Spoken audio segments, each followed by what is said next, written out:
What a joy. Okay, I mentioned a little bit about Michael's background earlier, earlier when we were in services still, but I'm going to do a little bit more of the formal background by way of introduction here. So Michael W. Twitty is an African-American Jewish writer, culinary historian, and educator extraordinaire. He is the author of The Cooking Gene, which several of you I know have, because people kept taking pictures of their books and sending them to me this week in their excitement for you coming, which actually won the James Beard Foundation Book Award for Book of the Year, which is amazing. It was also... And writing, okay, and writing. And it's also won all kinds of awards, the Kirkus Prize in Nonfiction, the Art of Eating Prize, and a Barnes & Noble New Discoveries finalist in nonfiction. It's really incredible. That is phenomenal. So Mazel Tov. Twitty was born in Washington, D.C. in 1977 to parents William Lee Twitty and Patricia Anita Townsend. He is of Mende Akan, an Irish descent.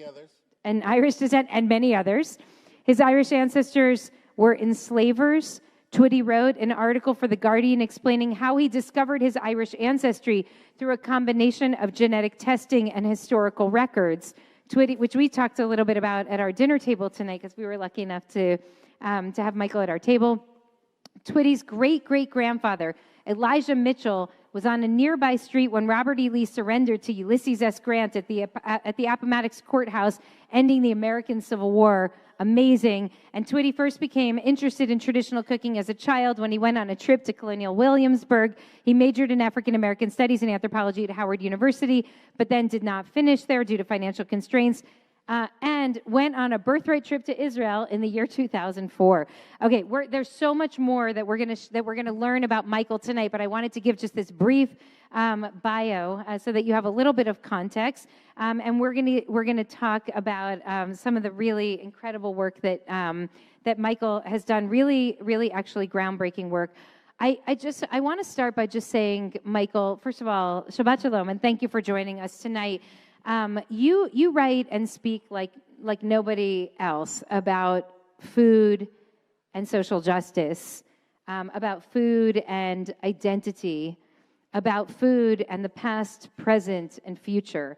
And I am so curious, wonder if you can share with us a little bit of a framework for your thinking and how it's evolved over the course of your career.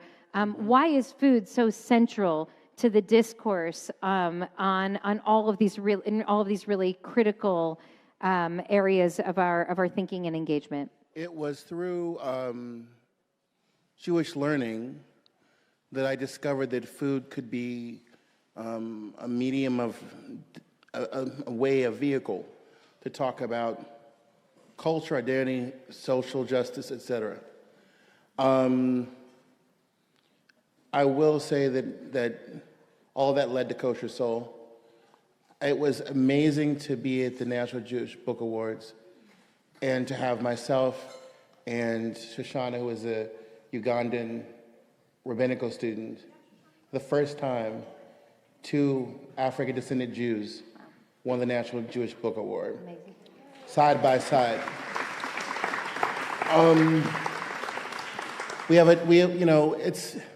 I'm not a chef. That flattens me.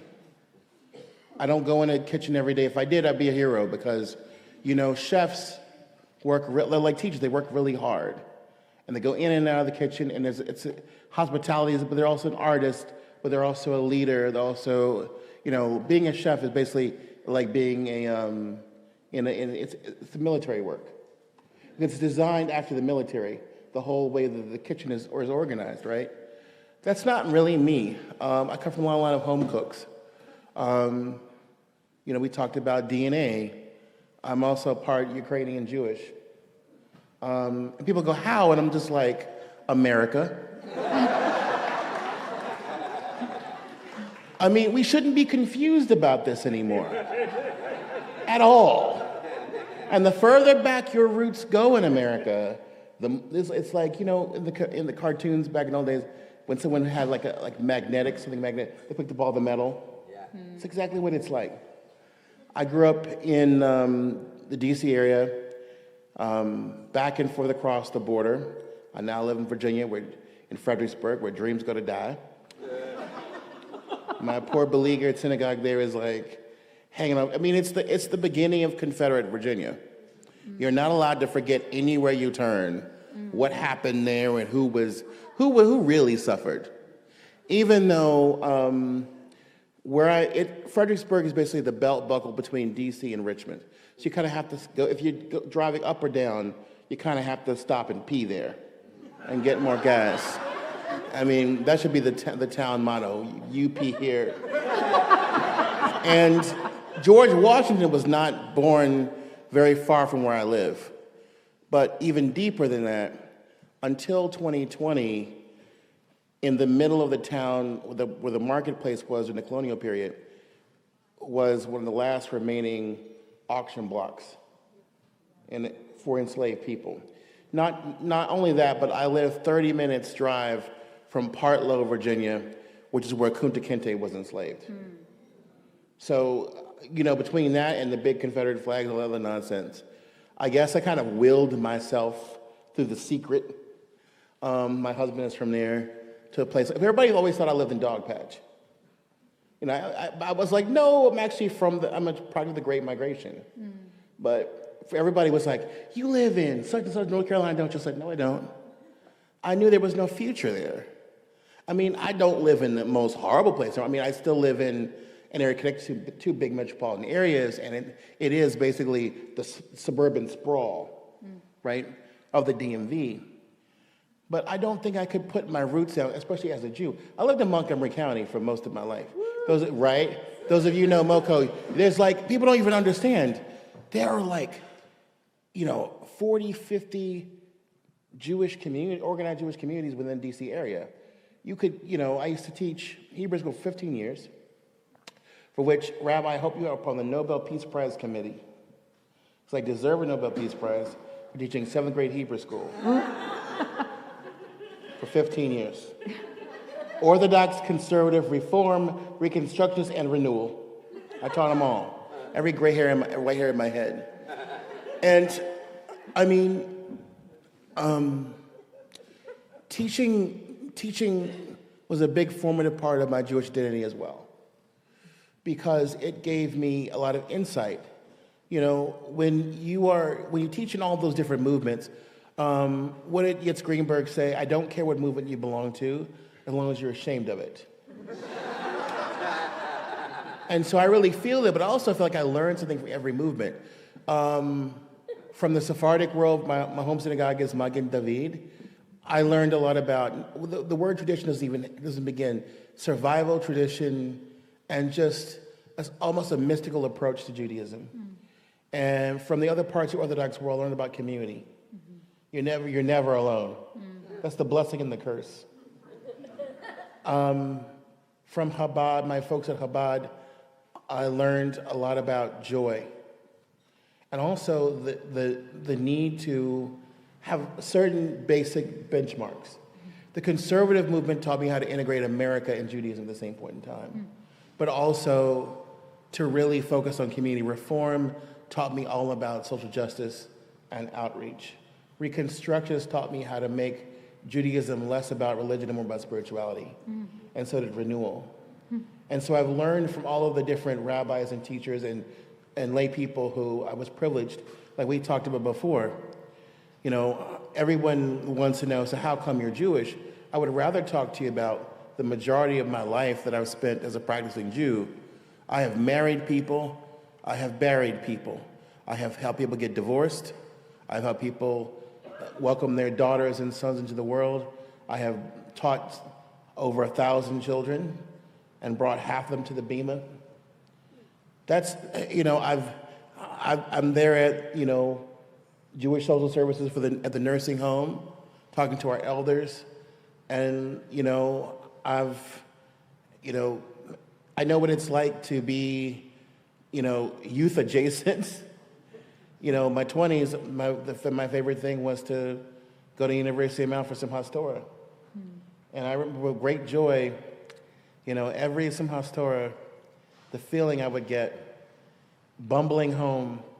Everybody would be miserable on the train, the metro. And I'd have this glow from Simchas Torah. Because, you know, at University of Maryland, you had Hillel and you had Chabad. And then about 11 o'clock at night, they'd join forces. And everybody would dance all the way up the hill down to Chabad. And it was several hundred people. And then what the coolest part was, like, nobody knew what to do with this group of loud Jewish people, except for all the black folks. Black folks saw us and said, what y'all doing? We're dancing, it's a holiday. Y'all got food too? I'm in. And like, by the time we got to Chabad, it went from being one of 5 black people to one of like 50. And it was great. I mean, that's part of my existence. You know, growing up in the, you know, near Kent Mill, which is now, you know, it's hard to describe. It's like an urban, suburban shtetl. And you don't hear about it because it's not in New York or Jersey. But it's like that. It's like that. And so I taught on one end of the county, I taught the PhDs. Another end, I taught the professionals. Temple Shalom, the PhDs. Everybody worked for NIH or was assigned as a professor. Very liberal. Beth Ami, 60% blue, 40% red, all doctors, lawyers. And it's one county. You know, Magen David and Beth Sholem, Sephardi and modern Orthodox, and they now have a Maharat. Unheard of. A Maharat is in the modern Orthodox space, essentially the ordination for women as clergy. They're not called, the movement doesn't call them rabbis or even or rabbanit, or rabbah, but Maharat is the word. So that's the diversity I grew up in. And I wanted to start a conversation there because I don't like being seen as exotic at all. My kids, my students help me through that process. It's funny how I remember the phrase, we are the Jewish people, Judaism is not our totality. It's very important. Judaism is a religious civilization. It's not the totality of who we are. So that makes room for a lot of people and their existence. I used to walk around, Washington, D.C. I rode the metro in years. But I remember when I did, this woman said to me one time, she says, "Are you Jewish?" And I said, "Yes." And she looked, I could tell she was part us. Just like there's Gaydar, and there's Jewish geography. Black people, we know when your great-great-great-grandma was black. That's why we didn't let Paula Abdul or Mariah Carey get away with it. And now we got Carly Simon and Steven Tyler. I have to tangent, I have to. So, all these genealogy programs, and they had Steven Tyler on, and Steven Tyler got some And so I was just like, come on, bring it on. Come to find out, one of his oldest ancestors in America was a black musician from Louisiana who fought in the War of 1812. And everybody was on Twitter like, I knew it. we saw you, Steven Tyler. Sit over there next to the rock. See, you came for a thrill, I came to give it. That is it. So the woman's sitting there and she's like, yeah. She's like, my grandmother was Jewish.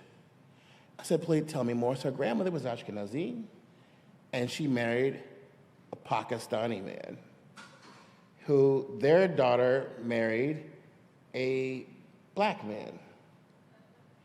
And she says, I said to her, you realize you're Jewish?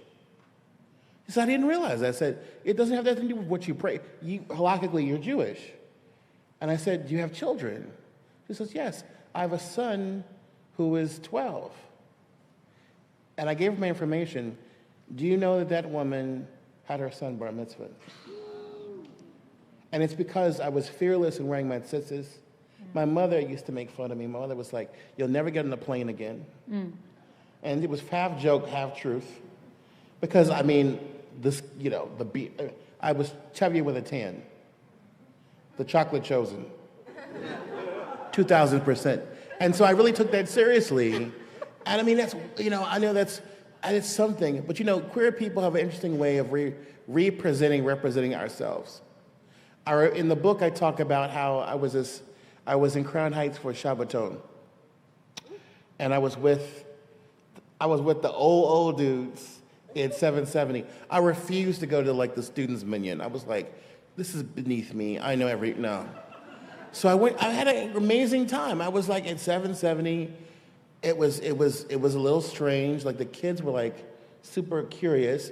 But you know, all of those Hasidic communities have black people in them. Every single one.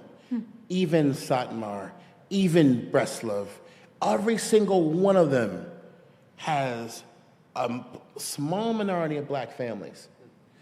And so I was looking for Rabbi Francis, who has since passed. He passed like 2 years ago. And people thought he was a ger. Turns out he had a longer yichus than anybody in Crown Heights. He and his wife, both black, both Jewish, both Caribbean roots, could show you how their ancestors came from Spain, Portugal, Trinidad and Tobago, black and Jewish for generations, 500 years. Wow. And so I'm sitting there, and there's this young man comes up. And there were, you know, there's a lot of Bachurim in the community, young yeshiva boys, and a lot of people who come to, especially movements like, you know, Breslov and Chabad, because they open their arms to people with addiction issues, people who want to be Baal Shiva, people who lost their way at some point in life. So he comes up and he's got like cholent juice on his beard, and I'm just like, okay. I'm reading the signs. If you're first of all, I know that look. That is a queer boy who has no home. He was in the back eating because they have put the cholent in the back for all the, you know, yeshiva boys who have no one home to come and eat. And he was this kid. He told his story before he even walked up. First of all, you know, there's a Lubavitch uniform. In Israel they say penguins, yes. But there's a uniform. There's the fedora, the payas are never showing. They're behind the ear. And a white shirt, no tie. Although the kids now, the Chabad kids now, they think they're like always stylish, right? So he walks up, and he's wearing the old school Hasidic outfit from like the 1700s.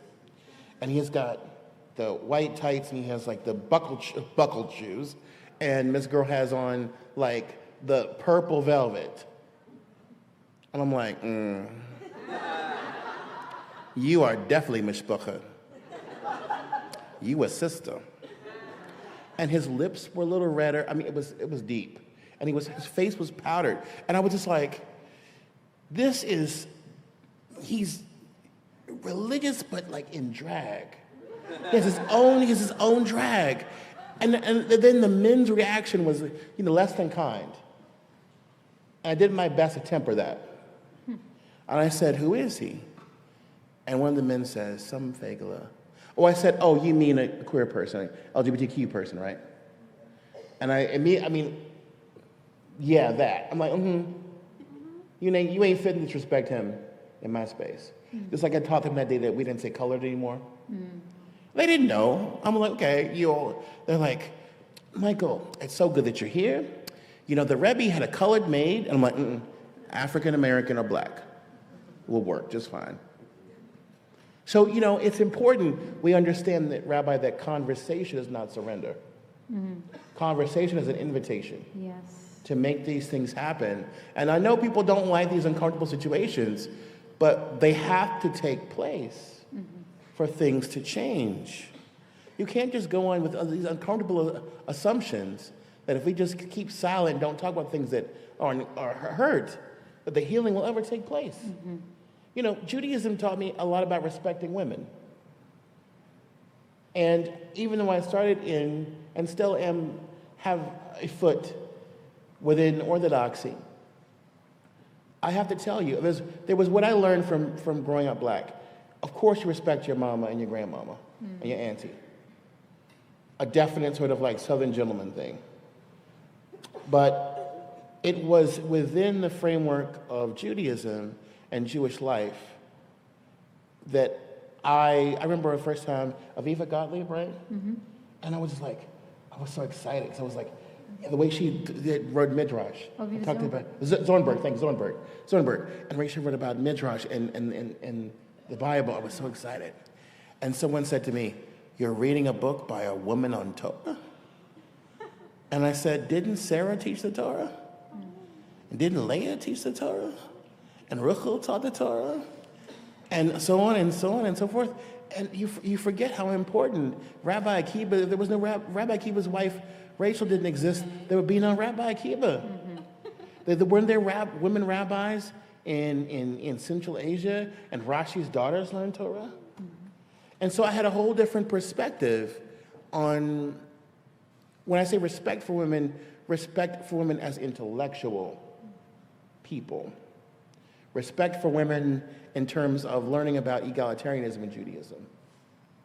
A whole different perspective. The black church is a very matriarchal institution, but it's not an institution where women actually have real power. So that's the difference there. And so for me, I guess people want to know, why are you Jewish? Well, if I'm going to be really honest with you, I've been Jewish for over half my life now. I grew up with rumors of Judaism in our roots, which turned to be, I guess, whether the DNA is true or not, doesn't really matter to me. No. Once, I'll clean this remark up. But once you face down 3 men and a needle like that, you're good. It doesn't really matter what a DNA test says. But for me, I think to be a Jew is an incredible present from Hashem, because we're really aggravating, annoying people. But we are still an aggravating, annoying, loving, gentle, dysfunctional family. But so are Southerners. So are black folks. And queer people, we a mess. Our motto, we a mess. So that's what I tell people, like, there is no such thing as the perfect human, the perfect Adam creature. We're all here just trying to figure this thing out. There's so much from what you just said that I want to pick up on, but I do want to share, because you sort of you're moving us away from food for a moment. I totally did, didn't I? Yeah, you did.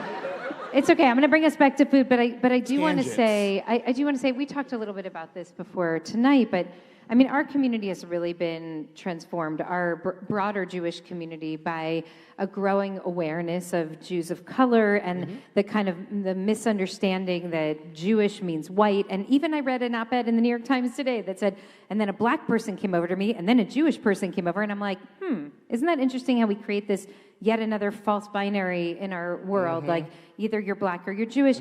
But our IKAR community has really been transformed by Marissa, and I saw Rachel earlier, and others here who are here tonight, who really insisted that you can't do racial justice work out in the world unless you build a racially just community. And it's been phenomenal for growth for all of us. And look, our community is so beautiful, and we can feel the difference over the course of the last even decade. You shared with me 2 stories that I can't stop thinking about the parents on Shabbat morning that you greeted with Shabbat Shalom, and then about the kids with the picture.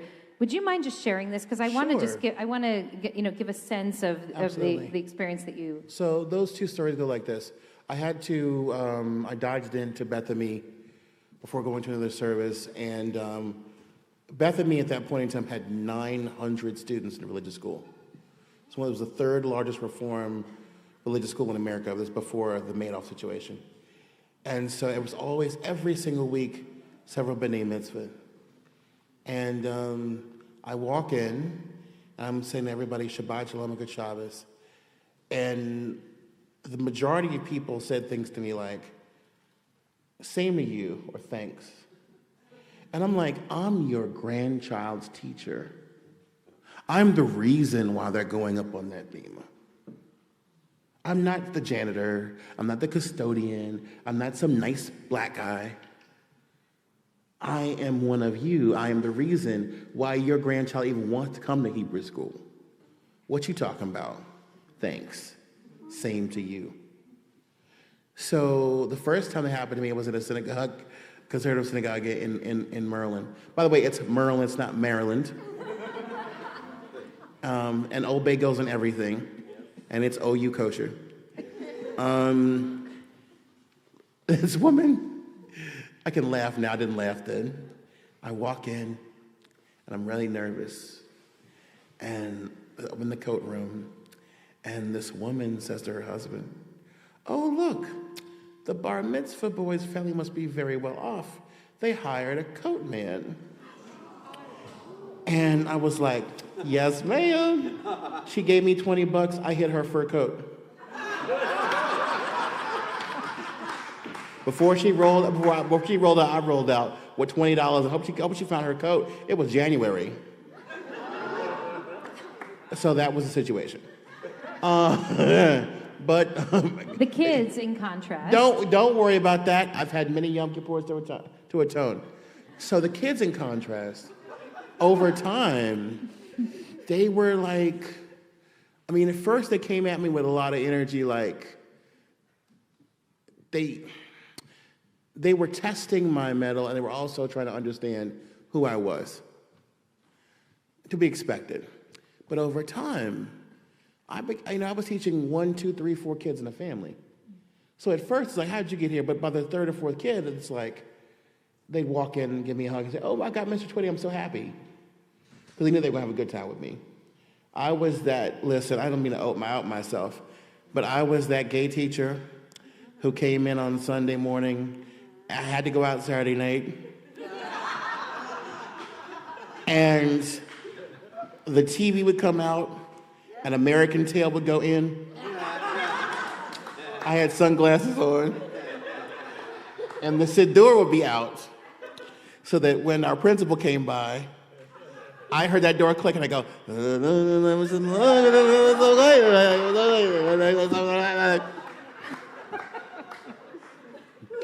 she knew exactly what was going on. She never came for me though. But the kids, we had these meaningful discussions about, what does a Jew look like? What is a Jew? I really wanted to break this down with them. And when they had smartphones, I knew because they were always, on the table. And so eventually they were just like, "Hey, Mr. Twitty, can I take a picture with you?" And I was wondering, why they want to take a picture with me? And I asked the kid, I said, "Why?" He said, "Because the kids at school said there are no such things as black Jews. You can't be black and Jewish." And they said, "I want to take a picture with you because I want to show them that my teacher is Jewish." Listen to what was the phrase?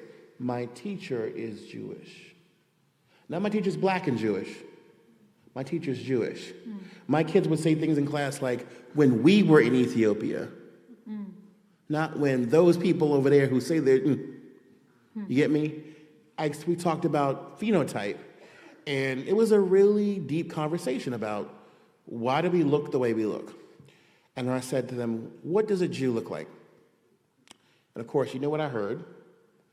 And one kid, they go, "It looks like Bradley." Everybody laughs at Bradley. Ha ha, and Bradley blushes. He had dark hair and curly hair. But someone says, Bradley doesn't have a Jewish nose. And I said, "Do you all know where this comes from?" So I pull out a book from my desk. It was a book that my late grandfather gave me about the Nazis, and it was a whole thing. I said, "When you say these stereotypes, they're directly out of Goebbels' playbook." And they were shocked. I said, "So who do you think teaches us to hate ourselves? If you're black and you hear the phrase, 'Who taught you to hate yourself?' That's Malcolm X." And so that's why we use the toolbox of intersectionality to repair other parts of ourselves. And so we went through the whole thing. One young lady, she had this brilliant red hair. She says, "I'm tired of people assuming that I'm Irish. My people are from Lithuania, and we're Jewish, all this." And another person goes, and I explain to them about, getting your nose done or getting your hair straightened, all these different things we've done to accommodate the majority culture. And I talked about how people would, say that black folks were not as smart, or we're not as beautiful, we're ugly. And one of my girls broke it in tears. She says, "You aren't ugly, you are black and beautiful." And that was, I've had many incidents like that where I felt like I was getting through. I had a kid named Elliot who was probably grown, has kids now. He was the tallest Jew you ever saw. He was a Jewish football player at that, but he loved hip hop, and he was like, he and I were good buddies. I taught him, and then he became a madrich. I remember one day he was so upset, and I was like, "What's going on with you?" His parents were separating, and I said, "You know something? Why don't you just wait here?" And so I gave him, I had 2 sets of tefillin. And I said, "Have you ever put on tefillin before? And do you know where you come from?" I said, "Your name is Belzer. You know where Belzer come from, the Hasidic court of bells." And it's going to make me cry, I'm sorry. So I gave him a tefillin, and I printed him the map of bells in that part of Europe. I taught him how to put on tefillin. And I said, "Are you going to be all right?" Because he was very close to both of his mom and dad. They were very strong. They just had to separate. And he says, "I'll be all right, Miss Twitty. I'm from Bells." And that's the part they don't tell you on TV or the social media when they accuse people of being inauthentic or imposter Jews. They don't understand. They don't understand. They don't understand that there is an incredible legacy that is very complex, has a lot of twists and turns. I mean, yes, we've had our run-ins with racism in our community, both as Jews and as non-Jews people who were black. But we've also had people like Lawrence Levine and Melville Herskovitz and Michal Sabel and Ira Berlin. These are all Ashkenazi American scholars who had great faith in the integrity of African American civilization and called it so. We're not even talking about people who fought for civil rights, or Franz Boas, who teaches Zora Neale Hurston. I mean, the fact of the matter is that, or when Yiddish poets were translating, black spirituals into Yiddish, or when Abe Mirapal writes Strange Fruit for Billie Holiday. You can go on all day long because these people saw a connection between their own struggle and that of black folks. And I try to teach my kids that because I wanted them to know and understand that there was a legacy on both sides that they were there to inherit. And we need to make those kind of lessons a big part of Jewish education, because right now, with the current matzav, it's being whittled away with a bunch of nonsense. I'm not saying that we haven't had complicated relations between the two communities. In my book, I'm very open about slavery and Judaism in early America. But I'm also open about the fact that a lot of people came out of that with both heritages, and that we have a complex, genome. We have a complex story as American Jews. When you talk about my great-great-grandfather, Elijah Mitchell, guess what? He was 15 years old when the surrender happened. He was living in Appomattox Courthouse, Virginia, which is where the surrender happened. It's also called Clover Hill, Virginia. But you know what the next day was, Rabbi? Erev Pesach.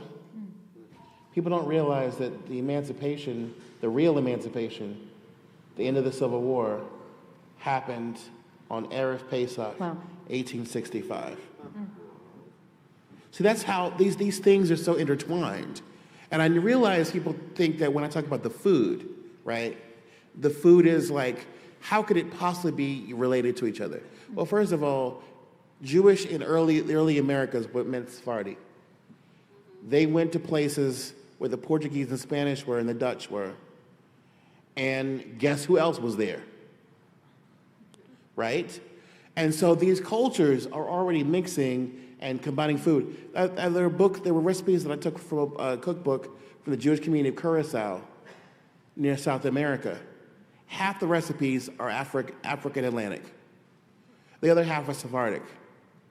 It's not a secret. Charleston was a bigger Jewish community than New York for over a century. Jewish community. So was Savannah. So was New Orleans. It's not a secret. Okay? Newport, Rhode Island. You had people who were both abolitionists and in the slave trade. New York, you had Jewish abolitionists. We need to know our history. So when people talk ish like Death Sanders talking about banning our history, what they're doing is they're banning the story of the marginalized people who were often band together for freedom. Every time the world is on the verge of an end, who comes to save it but blacks and Jews? Even in their fantasies, it's Will Smith and Jeff Goldblum. Even in their fantasies, it's Michelle Visage and RuPaul. If the world is on the verge of the day of judgment, trust and believe a black person and a Jewish person, maybe in Venn diagram form, will save the world. But you have to ask yourself the question, if they want us gone, how are we going to save the world? If we don't know our cohesive narrative, how are we going to save the world? You know, we've talked about I'm not going to go deep in it, but something that you said to me, our conversation the day ago, got my mind going. And I've been thinking about how people have indicted the woke. I don't know what the hell woke means. And intersectionality. Well, feminism, Black Lives Matter, queer stuff, it's failed us. They forgot the number one intersectional partner that failed you, whiteness. It's been failing you for 2,000 years. So we'll buy articles about that. So we need to understand our relationship to this, all of us. And our relationship as black folks, I've had to tell my fellow African Americans, Afro-Caribbean, Afro-Latin people, African immigrant folks, please don't fall for this thing where we can't have a conversation. Conversation is not surrender. I know you have issues, grievances, misunderstandings. Talk to me. And then I will introduce you to people who may or may not look like me, you can have other conversations with. But the number one goal here is, first and foremost, if you're in this country, and I am not a jingoist, but I do believe that the bottom line is we're human and we're American. We are lucky to be happily contaminated with each other. If you reject multiculturalism, you are forfeiting one of the greatest benefits of being an American. And therefore, why are you an American? If I cannot be all parts of myself here, integrated into one whole, what's on the cover of Kosher Soul? They can't see, but whatever. Look, there are multiple chalot. One is blue and white, one is black, red, and green, one is in the rainbow, and the other one is all of the bits poured together. Well, they're in a complex and complete braid, inseparable. If I cannot be my whole self, what good is America?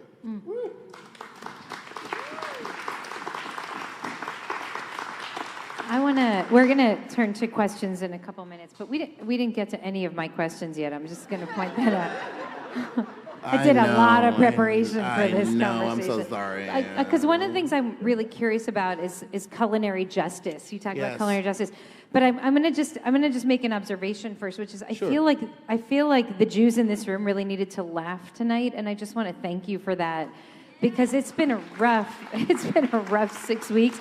So thank you for making us laugh. And part of what you describe when you talk about culinary justice is Jewish joy and a response to Jewish trauma and a way of celebrating our beautiful beauty and diversity as a Jewish community. And I wonder if you can help us understand what you mean by that, because I'm feeling it, but I want to understand it from an intellectual perspective too. Sure. So when I cook, it's always, well, not always, I kind of surrogate my food.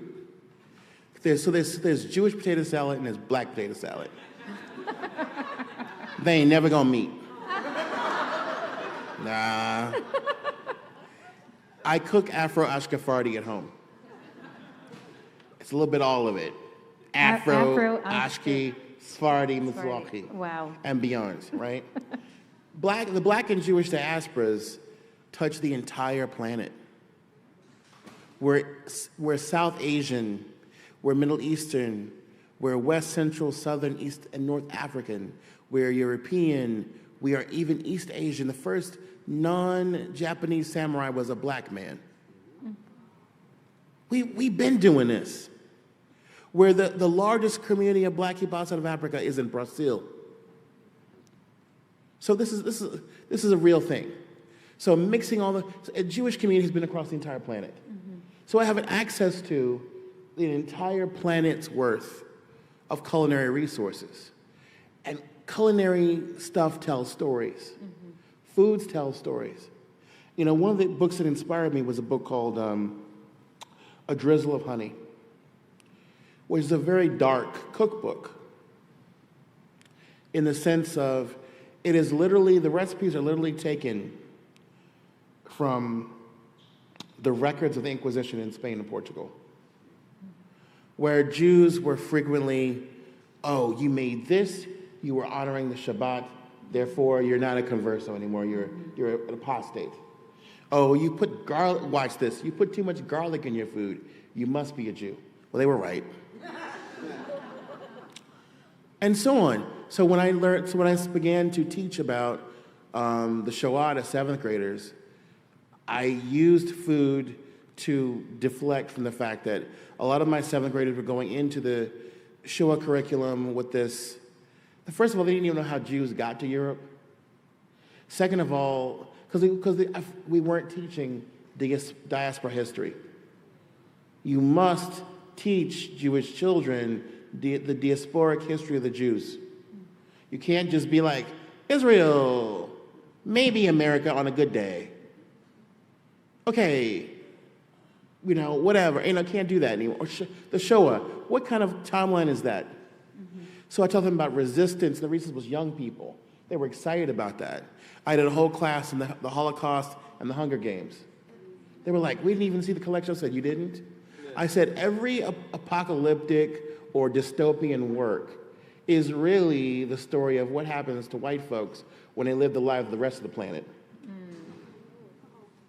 We don't need a Hunger Games. Teach us about black history or queer history or the experience of women from day one. We already lived that, so we don't need a book to make us go, what if the world was turned upside down and there was all these awful things that happened to us? Ever heard the Middle Passage? So, there's that. And so for me, food was a way of teaching them. So I said, let's talk about recipes in food. And they would bring it, this is the last generation of kids to have grandparents who were in the Shoah. Now they're all gone. Now we're talking about maybe a handful left. So then it was, for me, I was starting to go back into my other side of my identity, my African-American side. And I was getting interested back into historic interpretation, starting to work with different institutions and museums. And that's what led to the Cooking Gene, but not just the Cooking Gene as a book, but the whole experience of being an interpreter. Because I was using food as a means to talk about those really problematic and hard parts of African-American history and culture, Afro-Caribbean, Afro-Latin history and culture. That food was both, I always say food is our flag. Your plate is your flag.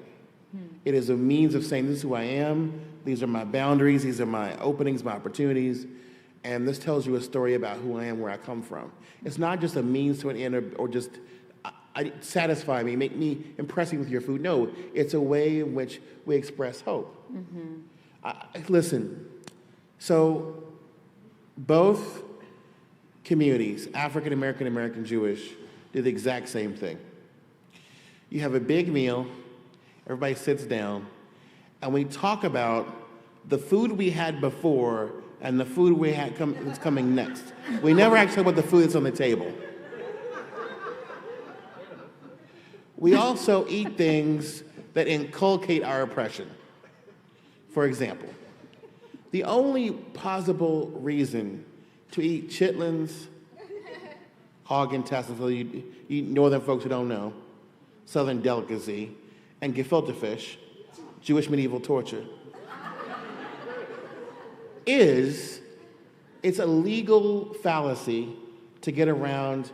If someone said to you, Rabbi, I want to chug crane, I want to chug horseradish, you'd be like, you're Meshuggah. But if they say, I want to eat a ton of horseradish on top of gefilte fish, Baruch Hashem, Mizbashet, eat to your heart's content. If I said to you, here are these chitlins, you want to drink some hot sauce? No. But if I give you the chitlins, it makes it possible to drink the hot sauce by eating them. And then the same exact story happens, right? Go to the black household. Why we got to eat this? This is terrible. It's awful.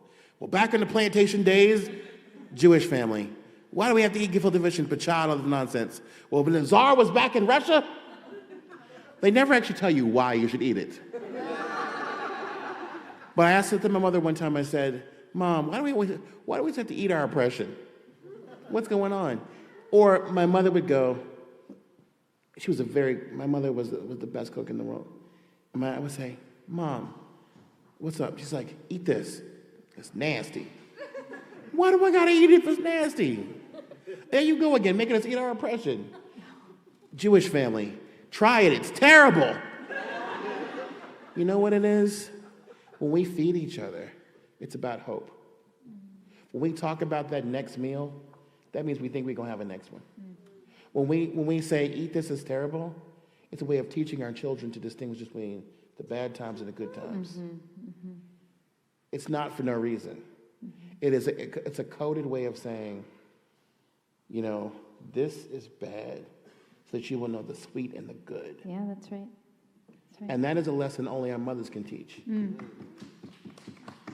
Beautiful. Well, I would love if we could take maybe just two questions, if folks are... No testimonies. No testimonies, just questions. If people have questions, if not, I have another question, but I'm just gonna see before we close. We have just a few minutes left. So if folks want to, I'm happy to open it up and hear what your thoughts are and what you're curious about. Okay. While we're finding our confidence. Yeah, we have someone? Okay, great. We do have, Elise is here coming around with the... Cool. Can you just introduce yourself before you speak, please?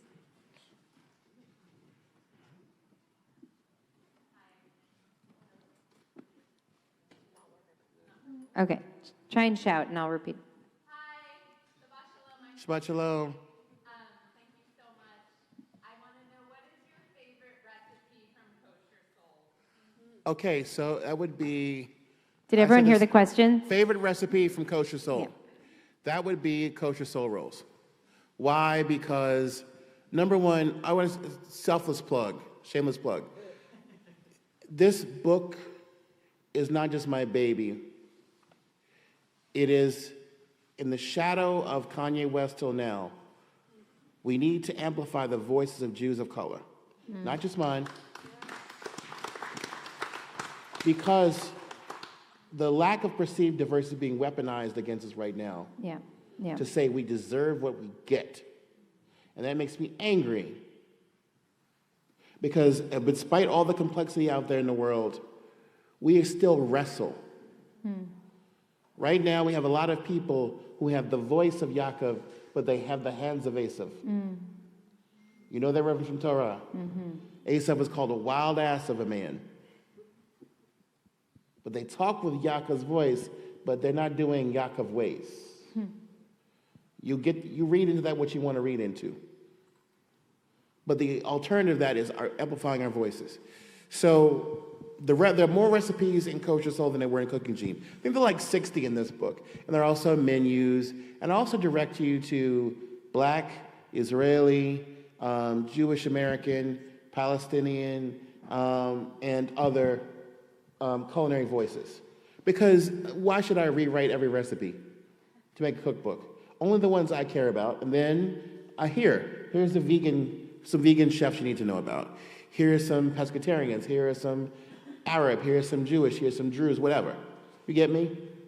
So the soul rolls came about because, I was in the South many years ago, my home many years ago in North Carolina. I saw this thing on a menu called soul rolls.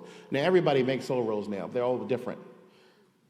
Basically, it's an egg roll or spring roll with dessert or savory, something in it, from the soul tradition. And so the main ingredient I saw in the menu was collard greens. Okay, cool. Duly noted. Then I was in Borough Park, and I went to this, the food of Hasidic New York is interesting. And if you're in somebody's house, it's excellent. If you're like in the little spots, I saw the sign on the window that said, pastrami egg rolls. Okay, talk to me. I hear you. So I go in, it's kind of bland, but it's still kind of good, because it's pastrami. And then I was just like, scallions, pastrami, sauteed collard greens. Shove it in a spring roll and deep fry it. Then feed it to Andrew Zimmern on TV. And that's what happened. He ate every single one of them. And he is just like, he's a really cool guy. But, even having conversations with him about, being Jewish. Anthony Bourdain was Jewish too. Yeah. Jewish mom. So we have a lot of people in the food world having these conversations about the fluidity of Jewish food. Someone asked at the program I went to on Martha's Vineyard, as Jews some Jews are not keeping kosher as much or exploring, what about bacon? And I said, bacon's already a Jewish food. It's been Jewish food for a long time. It's a Jewish food if you're eating it as in a shame or shame way, right? Or in a sense of defiant irony, or the fact that how many grew up with beef fry or turkey bacon? Now we have lamb bacon, yay! But the idea is somebody had to eat it first, and somebody was like, and so it's become a part of our lives. But that's the point. Like this false sense of puritanicalness is useless. I told this kid, I said, bacon has already affected the Jewish diet for quite some time. And it was one of when we did the book, 100 Most Jewish Foods, one of them was bacon. I have a bacon story. Tell me a bacon story. Well, there's been some rewriting of our family history over the course of the years as my sister and brother and I all became more religious than we were when we first grew up. And the new narrative became that we never ate bacon growing up. But we all remember it. It was our favorite food. But we never ate bacon. We grew up really. My mother's in the room. I love you, Mama. And one day my brother was at work in this big corporate office, and he was walking through the lunchroom, and something was cooking in the microwave, and he said, "Oh my God, what is that? It's the smell of my childhood." And that's how we knew. That's how we knew what we ate when we were kids, and it has been since confirmed. That's so wild. Yeah, because the nose doesn't lie. No. No. Yeah. Well, I want to say we actually did cover a lot of the things I wanted to talk about.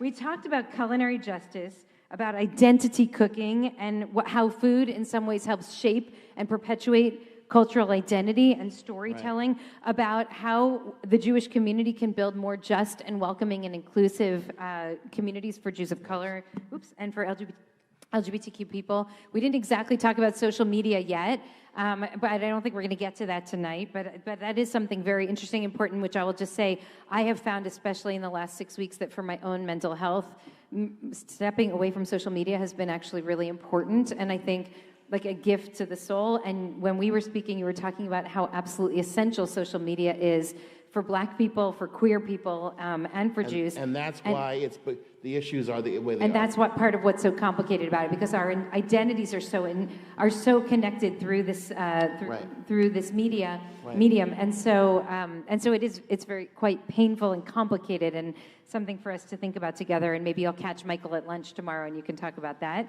But we've also talked a little bit about ancestral journeys and the ways that that food and the conversation around food helps tap us back into our ancestral journey. And you even talked about community, and you even got to hope. So I feel like we've done pretty well tonight. And you made us laugh, and you made yourself cry. And I feel like the combination of those factors means it's been a successful conversation. I will say that the humor part is that survival toolkit. Yeah. There's one thing that, if you think about who has made the better parts of American entertainment happen, it has definitely been the three groups, maybe four, that I belong to, master groups that I belong to. The South gave America its music. The combination of Blackness, queerness, Jewishness, that's the Joseph Papp Theater. That's the Broadway. We did that. But we've used our art and our humor to survive our pain. Yeah. But not just that. It's about us. It's about us having community with each other. It's about us being able to celebrate and be happy. The culinary justice piece, I want to say one quick word about that. In 2000, part of the reason why I got my kind of break was commenting on the Paula Deen situation. And I had invited her to conversation. And I was having a dinner in North Carolina on the grounds of Foreign Plantation to rescue these last two buildings that were formerly the cabins of the enslaved. And I also got my first African ancestry DNA results there. But culinary justice to me was this emerging idea of everybody was talking about Paula Deen using the N-word as opposed to, why don't we hear about more Black chefs? Why don't we hear about more Black culinarians, and Black food writers, Black sommeliers, and beyond that, right?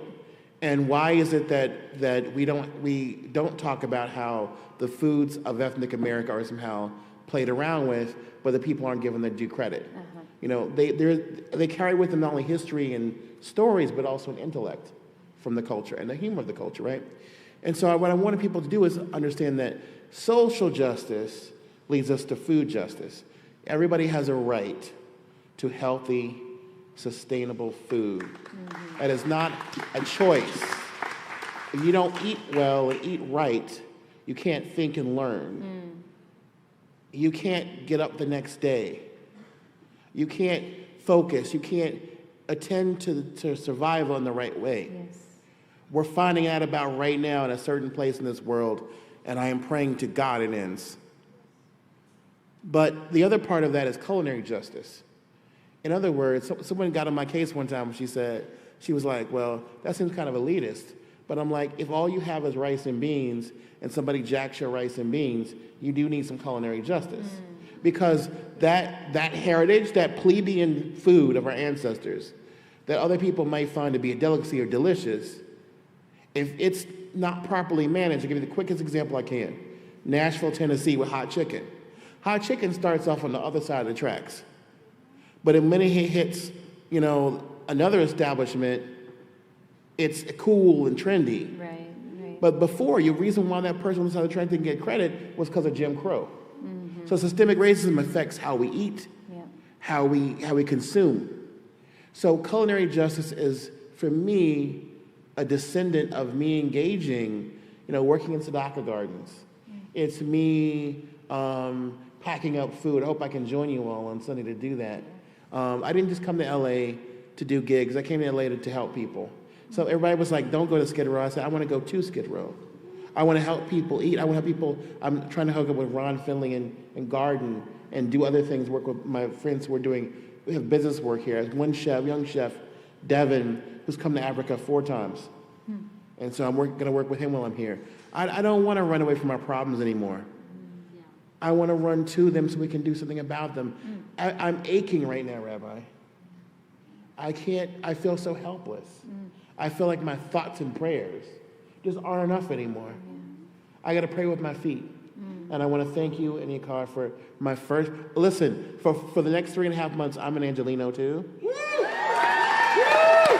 So this was a fantastic way, I just got here yesterday, a fantastic way to begin this journey. And I just can't tell you how grateful I am to all of you.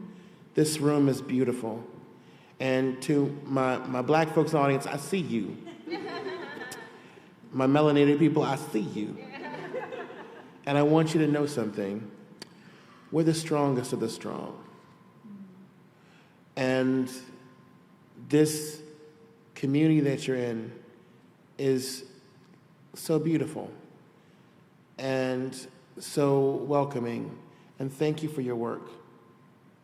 It means the world to me to be able to come to a new town, new space, and completely feel at ease. Even today in the kosher market, I was so worried. I was like, oh, Lord, here it comes. But everybody was really nice. I was like, okay. They're nice here. But, you know, you have done well. Your community has done well. And I wish you only blessings in the future. First of all, you know you are always welcome here, and I hope we'll see you a lot in the next 3 months. I want to just close by saying this book is beautiful. If you haven't read it yet, if you haven't bought it yet, please do. And you talk about the vulnerability in the book of writing, because so much of you're sharing so much of yourself here and also in this conversation. And I know that vulnerability is terrifying, and I'm so glad that you stepped into the arena, because it is absolutely horrifying out there in the world. And you, in your conversation, in your writing, in your teaching, are creating new realities that we would rather step into than live in the world as it is. And so you're helping us all envision the world as it could be, this beautiful, multi-layered, complex identity, loving, delicious world. And I thank you for sharing that vision with us tonight. So thank you so much.